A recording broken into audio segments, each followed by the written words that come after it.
Hi everyone and welcome back to my channel. Today I have a super fun video because today I'm going to be dyeing some yarn at home for the second time.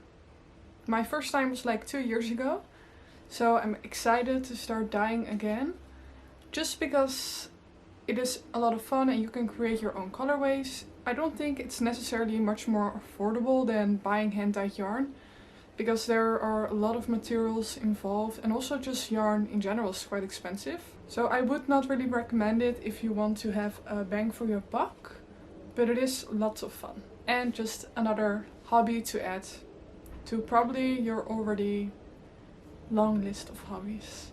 So let's get started. Like I mentioned in the last video, the window's open because it's still like quite warm. And I feel so weird wearing a plain white t-shirt because I never wear something like this, and I know it's something so simplistic, like there's nothing wrong with wearing just a white t-shirt, but I feel very strange in it. So but for dyeing your yarn at home, it would be nice to wear something that you don't really care about. So for me that's this white t-shirt, and we can get started. So I'm going to show you all of the supplies that I have gathered. Of course, you're gonna need something to dye with. You can use natural dyes things, so flowers, onion peels. You can also use cabbage, I've used that. And also avocado pits actually create a really nice pink color as well. But I'm gonna use a chemical dye. I'm using it from the brand Lanscapes of Australia. And I believe in this dye, well, with this specific dye you don't need to use like a mordant or aloin. I've done like a little bit of research, so not too much, so don't quote me on anything. But from looking at the little chart that they give me with this, I believe I got the color Lichen. Then I got, I believe, Cloud Ears, Dusk, Heath. I don't really have anything in mind, so I'm just gonna go with the flow. Other than that, I'm using these pans. They are quite small, so I'm hoping I can fit something in here, but the bigger pans that the professional dyers use is very expensive, and I just want to do this like once in a while for fun. So that's what I'm using. Then I have specific stainless steel tools. You don't want to use anything that you're using in your kitchen to eat with. You want to have special equipment. And this one I believe is specifically for spaghetti. So I thought that was quite smart. Because yarn, as you can see here, it's kind of like spaghetti, right? Then you want some rubber gloves, would be nice. Then you're going to start with your yarn. And I've already done it, but I can show you up close. I'm starting with soaking it in cold water. It's kind of cold, lukewarmish. And you want to soak it for at least 30 minutes. And then, I didn't even say it, but I put some zip ties around it. So you can easily grab them and things kind of stay together in their hank as they should. So we're gonna wait for that to soak and then we can get started. Okay, so after soaking the wool, I started to boil some water. When you're boiling the water in your thermos, you want to remove it before it is actually boiling, so like 90 degrees instead of 100. And now I put that boiled water into the pans and then I squeezed out the wool and then inserted it. I should have filmed that all, but it was very hectic with the water and putting it all here. So I'm just gonna show you now. So you can see I can just grab them. So you can also just move it around with your pliers. You just want to get it nice and hot. Does not necessarily need to be that there's no water. It depends on the type of dyeing you're doing, but I'm gonna do like a speckled dye. So I am gonna wait until almost all of the water is gone and then start speckling.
Okay, so I would say I'm almost done with the dyeing. I did not really film a lot of me doing it because I was just really into the process.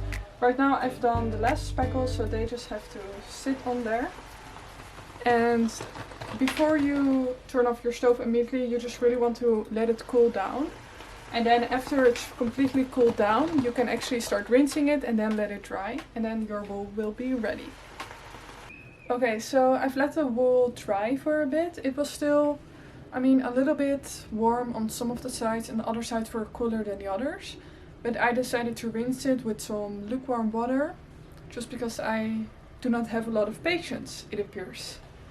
And then after rinsing it, I put them back in the pot. And I'm gonna rinse them just a second time to really make sure that they don't bleed anymore. So we can also do a little comparison. This is after the first rinse. This is the DK yarn.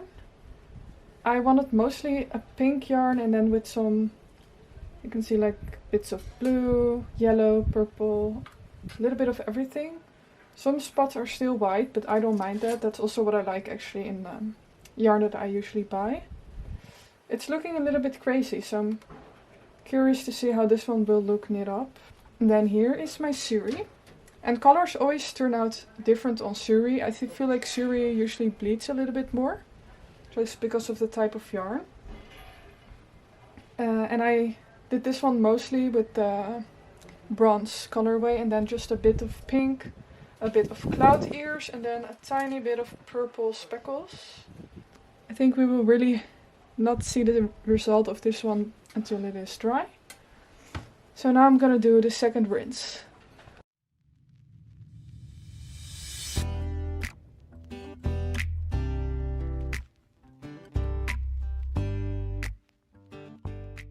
Okay, so I'm back from the second rinse. I would say now that I've rinsed it a second time, I would say the colors are lighter.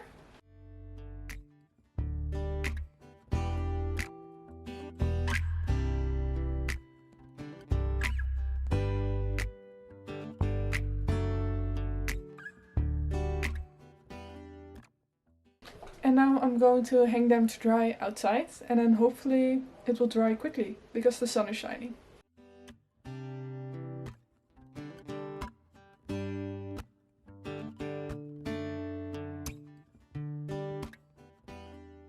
Okay, so the yarn just finished drying. It's actually like 10 at night or like in the evening right now. I usually wouldn't film at this time, but I'm too damn excited, so I want to show you.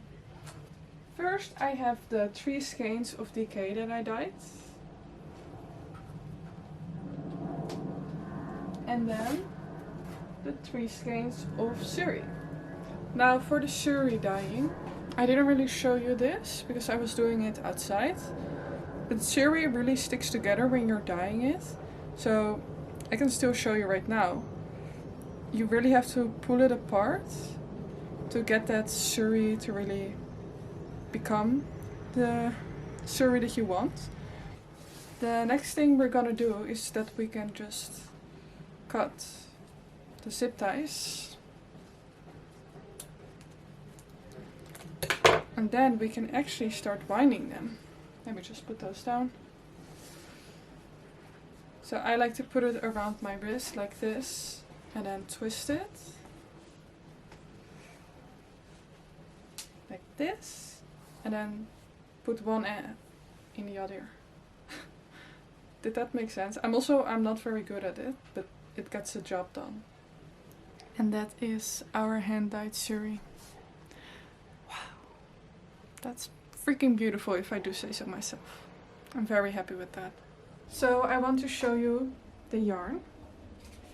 Just now because it is finally sunlight. Or like it's still in the day. This is the lace Suri, the Alpaca Suri. I love Suri yarn. I think this definitely turned out the best. I just love that it has like sunflower yellow, but then also rust. And then some lighter pink, some darker pink. I think this is my favorite, and it's also just incredibly soft because it's Suri. And I just really love these colors. They feel like something that's a little bit different for me because I'm not too much of a yellow person. Then the next color I would call like a muted autumn or like a summery autumn. I don't know if that makes any sense, but it just feels like a summer version of autumn. Because the colors are just like a little bit muted, but then really much, still very much fall tones. Like a plum purple, but also darker purple. These colors, or like this yarn, turn out a little bit more variegated. So not really speckled, which is what I was going for. Still very lovely though. I'll show you the back. I'm really happy with the end result. I would really recommend dyeing your own yarn just because it is a lot of fun. And I hope you also enjoyed watching this video and that it was maybe somewhat helpful for you, even though it was more of a vlog than a tutorial, I would say. And I will see you guys in the next video. Bye!